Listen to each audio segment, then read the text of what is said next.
Yung topic na ito, power of giving. Naniniwala ba kayo na may kapangyarihan pagbibigay? Bigay mo 1,000, matutuwa ako. Diba? Matutuwa ako pag bigyan mo 1,000, may power, diba? Siyempre naman, kung gusto matuwa kaibigan, katabi mo, bigyan mo siya ng pera. Diba? Matutuwa yan. Bigyan mo siya regalo, matutuwa yan. Tama? Wala ka man nakita na bigyan mo isang tao, hindi matutuwa. Matutuwa yan. Ibig sabihin, may kapangyarihan ng pagbibigay. Not only the money. Kapag binigyan mo simpleng bagay, damit, something, matutuwa yan. Malungkot siya, tapos iya mo, may kapangyarihan ka ng pagbibigay. Ang Diyos, kapag binigay-bless ka, matutuwa ka, ay naiyak ka pa. The power of giving of God is hindi yan unspeakable, John. Tandaan mo na hindi lang po naka-base sa pera ang pagbibigay. I quote Bishop, you can give your talent, you can give your time, you can give your pocket. Lahat, pwede mo maibigay. Kung mahirap ka, huwag mo tigil na mahirap ka. And then, sabi nga rin sa Hebrew 13, verse 16, basahin natin yung text natin. Sabi din Tagalog po tayo. Okay, pakibasa nga po lahat.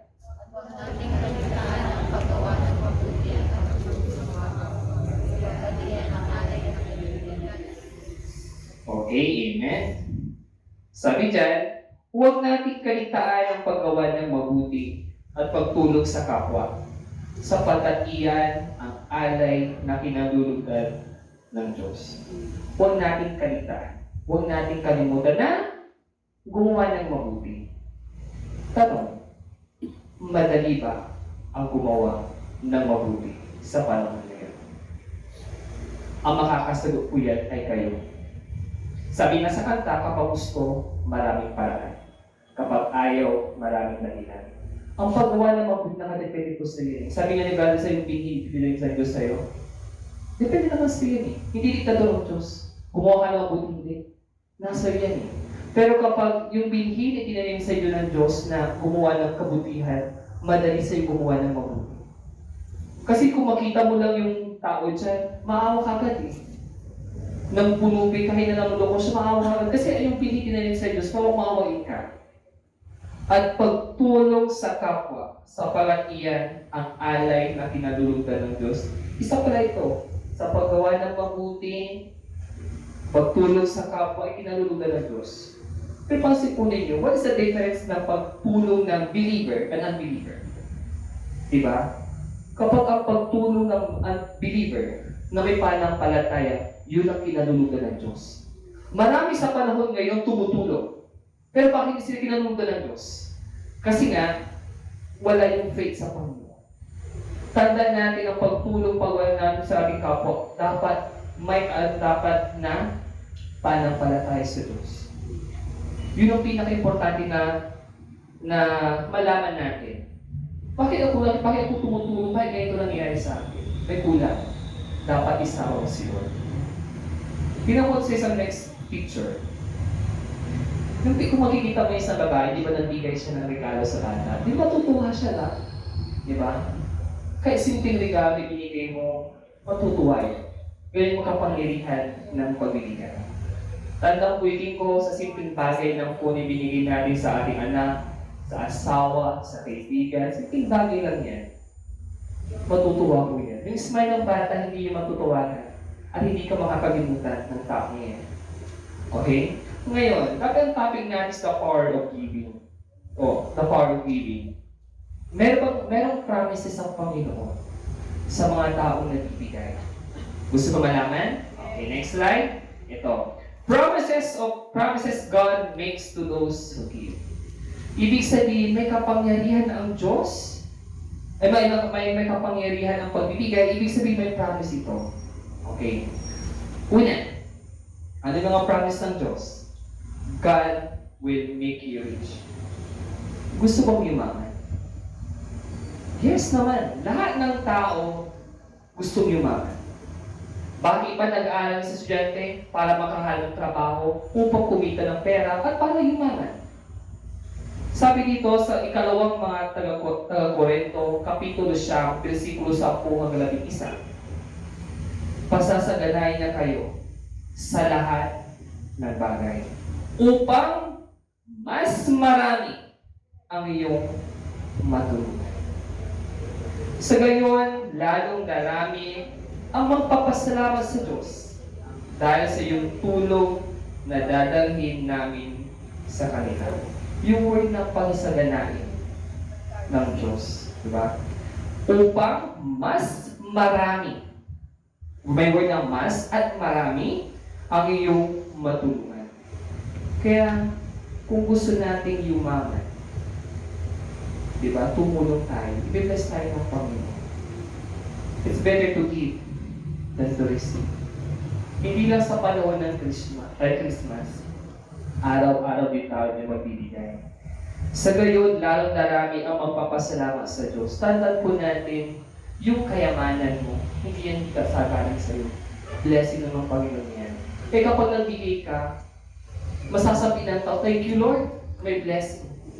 Diba? Tandaan po yung kayamanan, o hindi po yung kayamanan mo, galing sa Diyos yan. Pinahirap lang sa iyo yan. Huwag ka maging makasarili.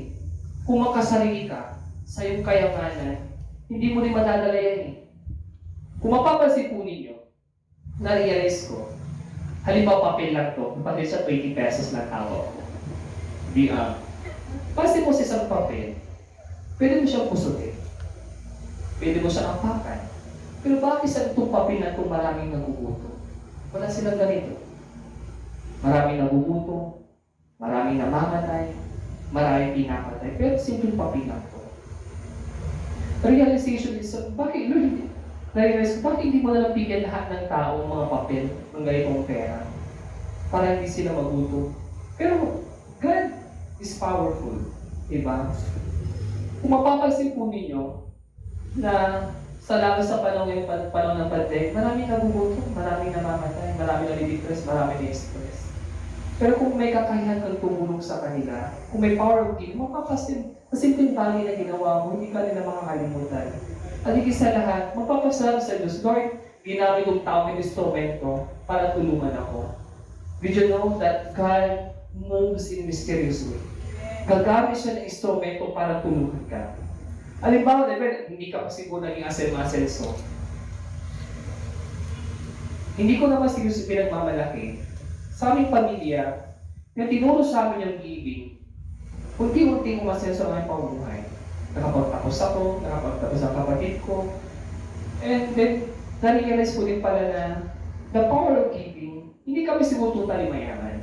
Nabago ang aming pamumuhay dahil sa tulong ating Panginoong Jesucristo. Yung kayamanan na yung gift na binigay ng Panginoon sa amin, nagpapasalamat kami. Kasi yung nabusog kasi isang araw, thank you Lord. Meron kwento yung isang teacher ko ng college ako. Sabi niya, ang pagbibigay, wala yan sa oras. Kasi may pamanghin kasi mga tao. Kapag gabi, bawal magbigay, bawal magpautang. Tama, di ba? Totoo po yun. May emergency po. Sabi ng teacher namin sa college. Pautang ako ng pera, ibigay ko bukas kasi may emergency lang. Bukas ko na ibibigay kasi bawal. Sige na, nagmamaka ako sa'yo. Kasi emergency lang pupunta sa ospital. Hindi sa talaga nagbigay, bukas ko ibibigay. And then, gabi-gabi na nga, emergency, namatay yung pupunta sa ospital. Kinabukasan, bibigay niya, sa'yo yung pera mo. Nagpagkasa ka makasabot.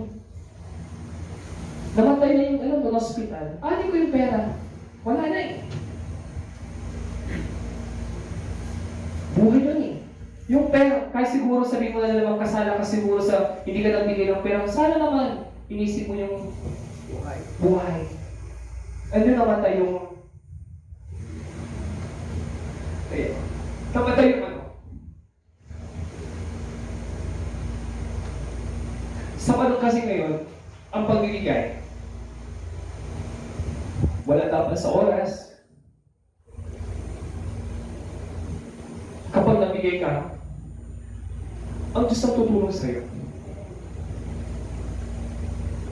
Parang kami din. Yung lupa namin sa tabi namin, malaki yun eh. Binta na namin ng 10,000. Dahil sa buhay. Kasi yung kuya ko inoperan. Na-operan siya kasi dito eh. Nagkamali yung doktor, nagtuluburon, tapos Nag-inay ka sa pera kasi 10,000 mamalawak yan eh. Kung magbebenta mo lang hindi. Imagine mo, dahil hanggang dito, noon 10,000 ang binili na pinabenta namin. Pero sabi ng papa namin, huwag mo na pabayan yung pera. Kikita naman yung pera.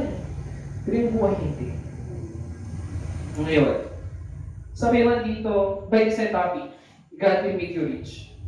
Hindi naman sa kaibahan po ito. Mayaman ka sa piso, marami kang pera, pero marami kang sakit. Marami kang pera, pero hindi mo naman nakakain ang gusto mo kainin kasi meron kang sakit. Marami kang pera, pero hindi ka makatulog. Ano yung pera mo? Sabi nga ni Brother sa admin check, ng panahon ng pandemic, maraming mga mayayaman na hindi nagpi sa hospital sa COVID. Yan naman sila. Pero walang anong gustong pera, wala.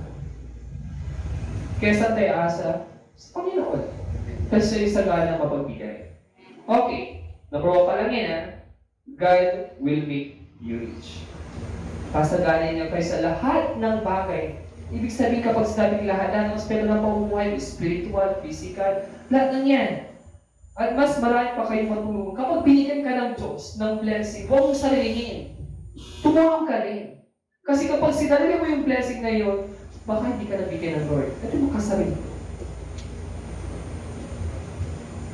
Sa gayon, tayo darami ang magpapasalamat sa Diyos, baka gagamitin ka pa ng Diyos sa instrumento para tumulong. Kasi may mga tao, kasi niniwala ka pa sa Diyos, hindi ko naman nakikita eh. Siyempre, hindi mo nakikita ang Diyos, gagamit siya instrumento para tulungan ka. Amen? Next slide. Okay. Giving blesses the giver. No one has ever become poor by giving. Sa paningin ng Diyos, ayon kay Anne Frank, hindi ka maging mahirap kung ikaw ay nagbibigay. Kung sa Diyos ka nagbibigay. At being wise. I explained you this in physical aspect, in spiritual aspect. Sa physical naman, maghihirap ka talaga kapag hindi ka wise sa pagbibigay. Halimbawa kapag nag-business ka, pautang ka ng pautang, nagbibigay ng bibigay, hindi nagbabayad, mababangkap ka. Hindi ka wise. Pero kapag ikaw, nagbibigay ka sa Panginoon, hindi ka maghihirap. Kasi God will sustain all your needs. Tandaan mo yun. Kasi ang Diyos ang napakayaman sa buong mundo. Siya yung may-ari ng lupang ito. Siya yung may-ari. Ibig sabihin, sa Diyos lang tayo aasa. Okay? No one has ever become poor, but hindi ka maghihirap. I-bless ka pa ng Panginoon, di ba? God will make you rich. Next slide. Mga taga-Filipos, Kapitulo 4, versikulo 11. At buhat sa hindi maubos na kayamanan ng Diyos, ibibigay niya ang lahat ng iyong kailangan sa magitan ni Kristo Jesus. Sa magitan ng ating Panginoong Jesucristo. Basta maniwala ka sa Kanya. Sa ating Panginoong Jesucristo lamang. At wala nang iba pa. Okay? Na-discuss na rin po yan. Ngayon, ano yung source or need para yumaman ka? Siyempre, ibigay mo yung tithes and offering mo. Before pumunta tayo sa nagkikwentuhan kami, mga co-teacher. Kayo ba, nagbibigay ba kayo ng tithes? Ako naman, siyempre, malaki. Siyempre, nandun ako sa giving, nagtutulong ko sa giving. Nagbibigay pa ako ng tithes, sabi mo. Hindi malaki binibigay mo. For example, nagsahod ka ng ganito, 10,000, tas 1,000, tas offering, hindi mas malaki na. Oo, nagbibigay mo ngayon. Sino ba nagbibigay ng hangin sa'yo? Di ba ang Diyos? Yung lupang inapakan mo, di ba galing sa Diyos? Yung lakas mo, sino nagbibigay? Di ba ang Diyos? Ibig sabihin, yung bibigay ka ng portion sa Diyos. Lahat na ginano mo, yung trabaho galing sa Diyos, yung portion, bigay mo sa Panginoon. Kung hindi nila maintindihan kasi, about na sa giving, mahirap din ibigay. Kaya we must pray to God na magkaroon tayo ng spirit of giving. Magkaroon tayo ng spirit of giving talaga. Kasi hindi ko naman ibigay na magbigay ka, hindi. Kung hindi naman galing sa loob mo ng pagbibigay, huwag ka naman bigay. Kasi hindi naman tatanggapin ng Panginoon yun eh. Kahit isa binigay mo, kung galing sa puso yun, tatanggapin ng Panginoon. Kung mahirap isang tao, di ba? Kung binigay niya kung yun ang kinabubuhay niya, binigay niya, kalulugan ng Panginoon yan. Kung yaman mo, pero binigay mo sa hindi mo nabibigay ka ba, hindi ka Sa paningin ng tao, mabigay ka, pero sa paningin ng hindi. Kasi parang pilit sa puso yun. Makikinatay ng Panginoon tayo sa puso mo. Amen? Okay. Pangalawa, God will reward you. Imagine yan, una, God will make you rich. Kasi bibig-supply ka ng Panginoon ng pangailangan mo, syempre tutulong ka pa rin. God will reward you. Sabi, lagi po natin nababasa ko sa Malakias chapter 3 verse 10, dalhin ninyong buong-buwang yung mga ikasampung bahagi sa tahanan ng Diyos upang matugunan ang pangailangan sa aking tahanan. Subukin ninyo ako sa bagay na ito. Kung hindi ko buksan ang mga bintana ng langit at ibuo sa inyo ang masaganang pagpapala. Marami na po na-discuss po ni Pastora, kung sino mag-in-charge sa giving. Ito po yung pinaka-the best way para ma-reward ka ng Panginoon. Ibigay mo yung tayo sa offering.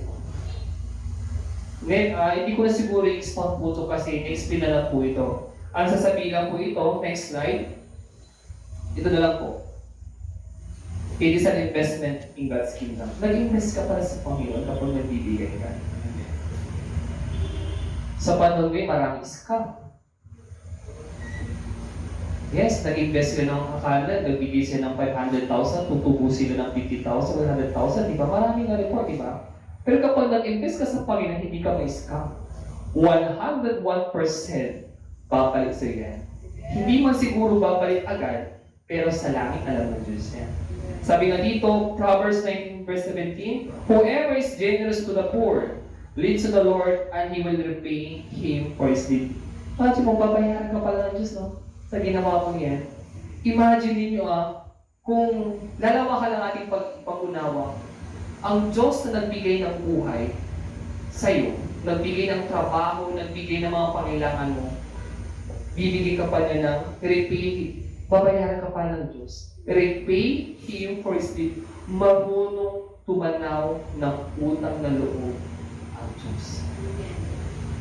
Tumaas ang balahibo ko.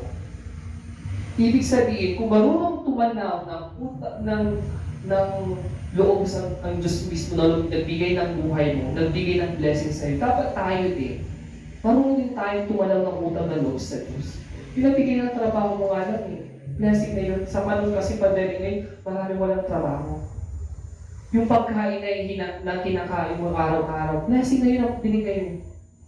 Si Mang Balsama, sa pinanood ko sa mga estudyante ko, yung sa part ng high eating, buhangin na po kinakain na nila. Pinuformulate puting, pinuformula bilang isang patapos pinapainitan nila sa araw, tapos kinakain na po nila. Sa atin naman yung pagpag, yung tira-tira po natin, di ba kinakain ibang tao? Pero salamat tayo pa rin sa ating Panginoon Hesus Kristo na we provide our needs. Kaya, it is investment to God's kingdom. Mag-invest pa tayo sa ating Panginoon Hesus Kristo. Tandaan po ninyo kapag nag-invest ka sa Panginoon, hindi ka niya lulupuhin. Kasi sa ibang tao kasi, magaling sila magsalita. Di ba? Pero ang Panginoon, hindi na sila magsasalita eh. Makikita mo na lang, ay, kinabukahan na bless, meron na pala. Answer prayer ka na. Okay? Number 1, God will make you rich. God will make you rich. Pangalawa, God will reward you. And next slide. Giving makes us partners in ministry. Naging partner ka rin pala sa ministry. Siyempre naman, hindi po kaya ng ating bishop ng pastora lahat na mga gastusin bayarin sa church. Kung gusto maging part ng ministry, you're part of ministry. Diba?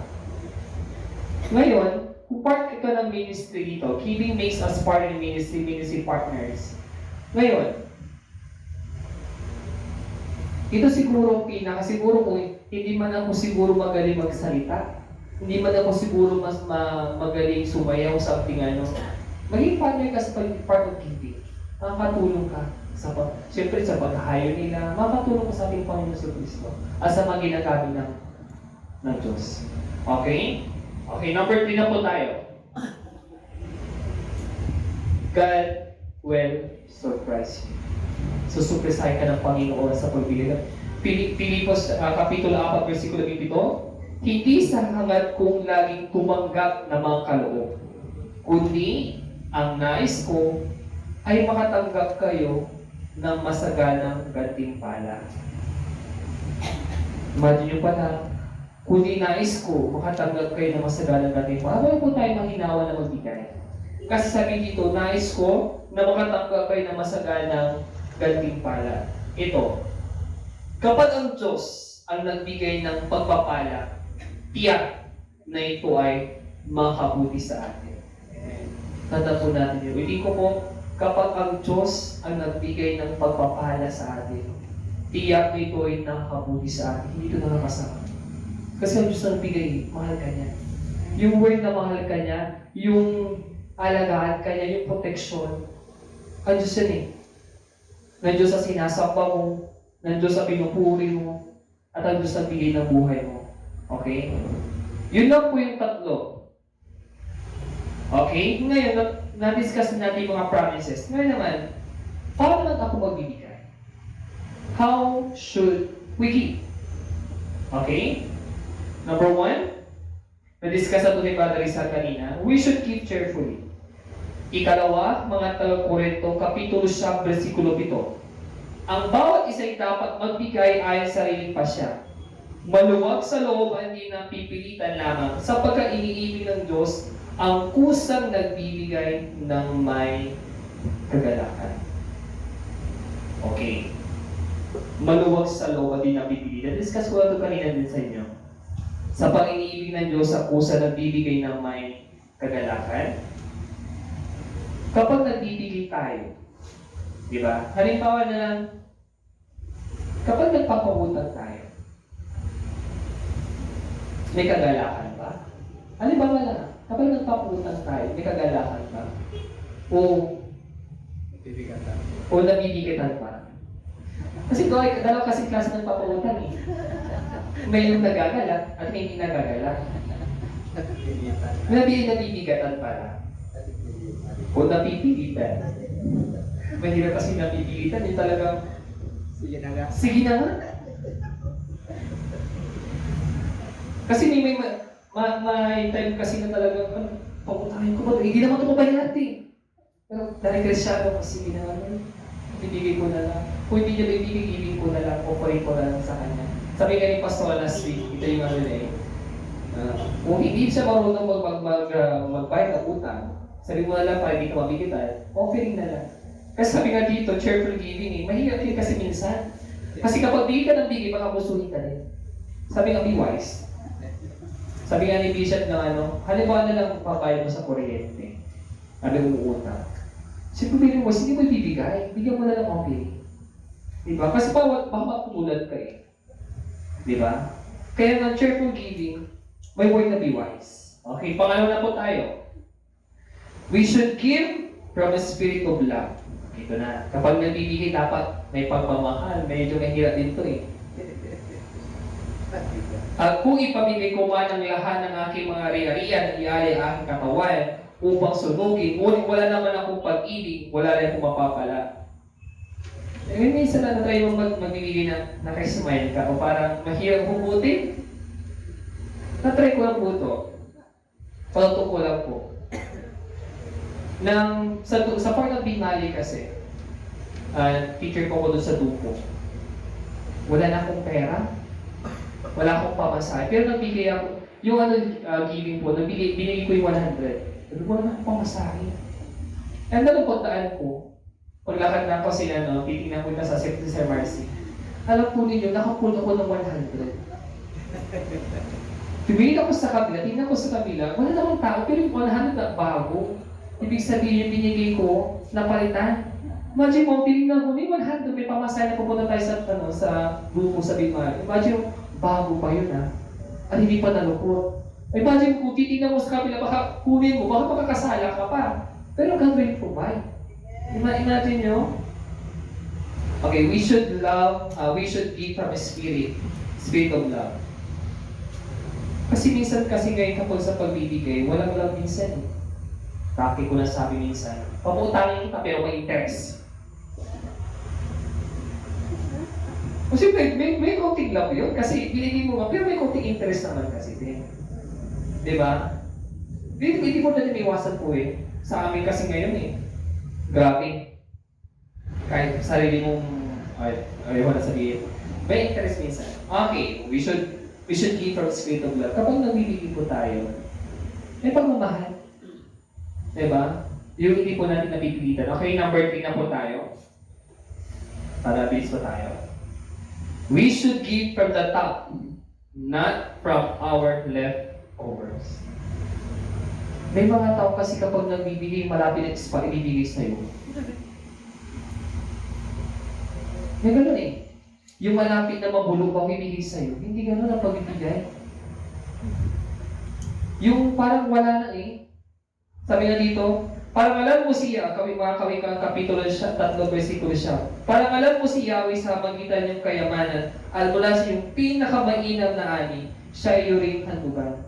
Di ba kapag nag-open tayo sa yung pinakamainam, yung pinaka-the best, sabi na ni Bishop, ayaw ng Diyos ng yung leftovers namin, tira-tira mo. Ikaw din, makareceive ka ng leftovers ng ibang tao. Di parang, sa'yo hindi ka nagbigay? Kung kaya sana bigay, pwede bibigay mo din sa akin. Hindi naman, siyempre, bilang kalideresa, tatanggapin mo na lang. Pero hindi naman sa pagbibigay. Dapat, yung nagbigay ka din dapat, yung pinakainan natin, para sila masabi sa'yo. Okay? And number 4, we should give without expecting credit. Kapag nabigay tayo, wala tayong expect na, babalik. Bibigyan kita, basta bigyan mo din ako. Utang mo yun, basta puputahin kita, puputahin mo din ako sa susunod kung may kailangan ako sa'yo. Di ba, may ganun, di ba? Binigyan kita ganito, bibigyan mo rin ganito. Ibig sabihin hindi ganun. Kasi kapag nagpili kami, hindi ka kasi kapalit eh. We should give without expecting credit. Sabi nga Mateo, yung Kapitulo 6, versikulo 2. Kaya kapag nagmimos ka, huwag mo na ipag-ingay pagaya ng ginagawa ng mga mapapunwari. Naglili mo sila sa mga sinagoga at sa mga lansangan upang sila mapuwid ng mga tao. Tandaan ninyo, tinanggap na nila ang kanilang gantimpala. Kapag nabigay ka, ang gusto nakikita sa'yo. Diba? Okay, ito lang siguro parang panutupo na rin po. Isa sa ministry ko din ng dati po ako, hindi katoliko po ako. Ang ministry ko po ay natuturo po ako sa mga provincial jail. Every Wednesday, yun po yung talaga ministry ko po. Una natatakot ako magturo sa bilangguan. Kasi malaking katawan, may tato ako nung payat na payat ako. Kasi pagpasok ko doon, baka siguro lalabas na ako buhay, hindi na. Kasi payat ako ngayon, kumahirap payat ako. Kasi tinuturo sa Bible din. Sabi ko din, mayroong isang lalaki doon. Sir, bagong pangalan ng asawa ko. So, tanong ako, bakit nanganak yung asawa niya? Nasa kulungan siya. Eh, meron palang time doon sa meron silang time na family. Sorry for Nagtaka ako kasi bakit humingi siya sa akin? Bagong pangalan ng asawa niya. Kasi bakit ako yung dito sa kulungan? Hindi ko alam hindi naman siguro yan. Okay, sa ibilang ko. Wala akong magastos kasi nandito ko sa kulungan. Ako, pinapaalam ko ng mga madre. Missionary, siyempre sa mga madre, missionaries of charity, may bahayang pulo. Siyempre maraming gatas doon. Ngayon, kinapalang ko ng mukha ko. Ginato ko yung sa convent, sister. In-explain ko na din ako ministry doon sa provincial jail. Pero di ko mo siya. Pero ang ikala ko kasi, sir, di ka umiyak. Umihi ka ng gatas? Meron ka na ba? Pinapagalitan na ako, hindi po. Sabi ko doon sa And then natuwa naman yung madre sa akin superior. Binigyan ako ng malaking gatas. Binigyan mas madami. Alam ko, hindi ko naman sinabi na sa mga kaibigan ko. Basta pumatok doon ako, warden, meron ko pinamimigay. Kasi binigyan ako ng madre, madami binigay sa akin na gatas. Binigay ko. At yung lalaki, umiyak siya na sobrang tuwa. Alam ko na-experience na kahit pala simpleng bagay binigyan mo sa tao, hindi expect, wala pa akong pera kasi dyan lang po ako. Pero binigay ko alam mo yung malaking katope, umiyak siya. Kastatak niya. Kasi hindi niya rin inisip yung sarili niya. Parang, siyempre kapag anak mo na pinag-usapan, yung hiya, minsan kakainin mo na yun. Binigay ko sa lalaki, sabi niya, thank you sa lalaki. Kasi susunod ba yung umiigis, sabi ko, ay po na, magtagal. Siyempre baka Kasi sinabi ni Gien ko, malaking araw, sabi, ayaw ko na magbigay. Sa susunod, ikaw na lang magtulong sa susunod, hindi na ako. Kaya alternate na kami. At tandaan po din yung pagbibigay, walang problema. Pero, tingnan mo ni estado mo, di kasi wala ka magkakaya magbigay. Kasi duality ka pa eh. Di ba? Get my point. Di ba? Yun nga sabi ko sabi ko, pero masarap sa pili magbigay. Ang naramdaman niya po yan. Kapag nagbigay ka, pero ang isa sa masakit na kapag nagbigay ka, yung hindi na thank you. Nagbigay. Alam mo yun, sabi, binigyan ko lang siya nagbigay. Parang gawin sa Panginoon din. Di ba? Kapag nagpigit ng Panginoon sa'yo, hindi ka nagpasalamat. Kung ikaw na tao lang hindi nagbigay ka nagpasalamat. Nabibisit ka. E paano kayo pag ang Diyos nabigyan ng blessing, hindi ka nagpasalamat? Kaya malalamdaman ng Panginoon. Siyempre nasasaktan din ng Lord. Kung ordinary ka nasaktan, ng Diyos pa kaya? Di ba kapag may time na, Lord, thank you for the blessing, thank you Musa, di ba nagpapasalamat araw-araw pag-ising na thank you sa Panginoon sa buhay? Di ba? Simple ba hindi nagpapasalamat, di ba? Okay, and then, okay, ito yung paano tayo magbigay. Di ba, we should give cheerfully, we should give a spirit of love, we should give from the stuff that from our leftovers, and we should give without expecting credit. Ngayon, bakit ba tayo nagbibigay? The question is, why do we give? The bottom line is, the answer is, next slide, everything belongs to God. Lahat ng bagay ay galing sa Diyos. Una, mga Kronika, 29, versikulo 14. Ngunit sino ako at ang bayan ito? Buong puso kami nagkakaloob, sapagkat ang lahat ng ito ay galing sa inyo at ibinabalik lamang namin. Galing lahat pala ito sa Panginoon at ibinabalik lang natin sa Kanya. Paano? Marami kang gustong makamit sa buhay, pero kapag kinuha ng Panginoon buhay mo, paano ba nakakamit yun? Wala na. Gusto mo yumaman? Gusto mo trabaho? Gusto mo sa ibang lugar? Paano kapag kinuha na ng Lord ang buhay mo? Wala na. Kaya nga, ang ipapanalangin lang natin sa ating Panginoon sa Kristo, doon sa nabasa ko din. Okay, wait lang po. Sabi dito, sa mga Kawikaan, Kapitulo 30, versikulo 7 hanggang 8, Diyos ko, kung mayroon akong hihilingin, akong dalawang bagay bago ako mamatay, huwag akong hayaang maging sinungaling. Huwag mo akong payamanin o paghirapin. Sapat na ang pagkain lamang ang ibigay mo sa akin. Imagine mo, huwag ka masyadong yumaman, baka makalimutan mo ng Diyos. Kapag sobrang hirap mo na, baka gumawa ka ng masama, nasa middle ka na. Para hindi mo makalimutan ang Panginoon Jesucristo.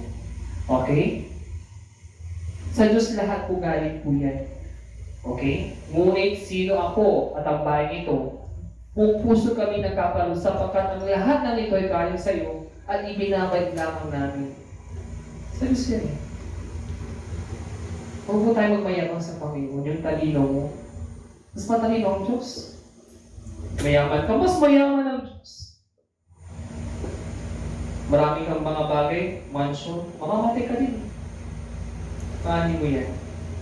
Diba? Mas importante ngayon, lalo sa panahon pandemic, sabi ng power sa ating kinaharap sa panahon ngayon. Saan tayo umasa? Sa Diyos. In our conclusion, the true power in giving is the power of God to fulfill His promises to those who give. Na-fulfill pa ng Diyos ang promises sa inyo dahil sa pagbibigay. Magsabing Amen. Diba? Ibig sabihin, isa rin po ako na na-fulfill ng Panginoon ang promises niya dahil sa pagbibigay. Hindi lang sa pagbibigay sa pera, sa talento mo, diba? Lahat po yan ibigay natin sa Panginoon. Diba?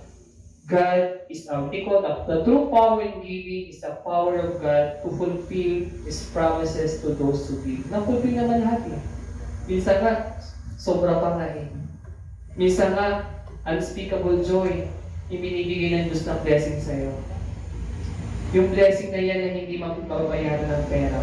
Yung peace of mind, sabi nga ni Brother Rizal, mga tulog ka. Imagine mo, di ba kayo mga ibang mayayaman, hindi sila makatulog kasi sobrang iniisip nila yung trabaho nila. Lalaki ng bahay nila, meron pang CCTV, hindi sila makakatulog. Pero kapag ikaw meron kayong Diyos, pag kasi masambuok ka eh. Masarap ang tulog mo kasi wala kang naalala kasi may Diyos ka na tutulong sa'yo. Kasi you are contented in your life. Because you are contented because God is in you. God will protect you and God provide all your needs. Hindi man siguro magkaroon ng hiningi ng ibang tao, yung simple lang because you are contented because there is a power of giving. And lahat po ng papuri pa sa lamin binabalik ko sa Panginoon.